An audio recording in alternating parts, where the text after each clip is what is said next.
Tollywood star heroine Samantha ప్రస్తుతం full ఖుషీలో ఉంది. ఆమె నటించిన Citadel honey Bunny web series నెట్టింట అత్యధిక వ్యూస్ సొంతం చేసుకుని టాప్ ప్లేస్ లో కొనసాగుతుంది. ఈ వెబ్ సిరీస్ సక్సెస్ తో సమంత పార్టీలు చేసుకుంటూ డాన్సులేస్తుంది. తాజాగా మూవీ టీం ఇచ్చిన సక్సెస్ పార్టీలో సమంత తన కోస్టార్ వరుణ్ ధావన్ తో కలిసి స్టెప్పులేసింది. వీరిద్దరూ కలిసి చేసిన డాన్స్ ప్రస్తుతం సోషల్ మీడియాలో వైరల్ గా మారింది. సమంత ప్రధాన పాత్రలో నటించిన spy action series Citadel honey Bunny. ఇందులో శామ్ కు జోడీగా బాలీవుడ్ స్టార్ నటుడు వరుణ్ ధావన్ నటించారు. ది ఫ్యామిలీ మ్యాన్, ఫర్టీ లాంటి విజయవంతమైన సిరీస్లను అందించిన రాజ్ అండ్ డీకే ఈ వెబ్ సిరీస్ కు దర్శకత్వం వహించారు.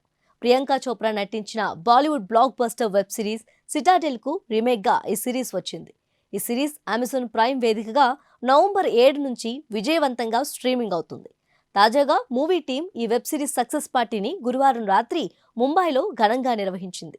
ఈ పార్టీలో శామ్ స్పెషల్ అట్రాక్షన్ గా నిలిచింది. పార్టీలో వరుణ్ ధావన్ రాబోయే సినిమా బేబీ జాన్ లోని నైన్ మటక్కా అనే పాటకు శామ్ కాలు కదిపింది.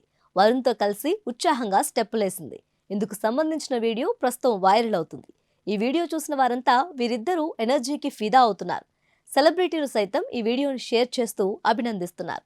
ఇక అదే సమయంలో సక్సెస్ పార్టీకి సంబంధించిన కొన్ని ఫోటోలను సమంత ఇన్స్టా వేదికగా పంచుకుంది. అందమైన వ్యక్తులతో గడిపిన అందమైన సాయంత్రం, నా మనసంతా ఆనందం, కృతజ్ఞతతో నిండిపోయింది అని ఆ ఫోటోలకు క్యాప్షన్ తగిలించింది. సమంత పోస్ట్ కు వరుణ్ ధావన్ ఎప్పటికీ ది బెస్ట్ కోస్టార్ అంటూ రిప్లై ఇచ్చాడు. ప్రస్తుతం అవి కూడా నెట్టింట వైరల్ అవుతున్నాయి. ప్రస్తుతం శామ్ మాజీ భర్త హీరో నాగ చైతన్య మరో తోడు వెతుక్కొని జీవితంలో స్థిరపడుతూ ఉండగా మరి సమంత పరిస్థితి ఏంటని ఎప్పటి నుంచో వార్తలు వస్తున్నాయి. చైతుతో డివోర్స్ తర్వాత ఆ బాధ నుంచి కోలుకోవడానికి చాలా టైం తీసుకున్న సమంత డిప్రెషన్ నుంచి బయటపడగానే మయోసైటిస్ అనే అరుదైన వ్యాధికి గురైంది. ట్రీట్మెంట్తో మామూలు మనిషిగా మారి తిరిగి సినిమాలు, వెబ్ సిరీస్తో బిజీ అవుతుంది.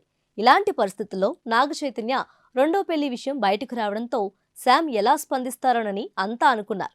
కానీ ఆమె ఈ ఇష్యూని చాలా లైట్ తీసుకుని సినీ ఫంక్షన్లు, పార్టీలతో ఎంజాయ్ చేస్తుంది.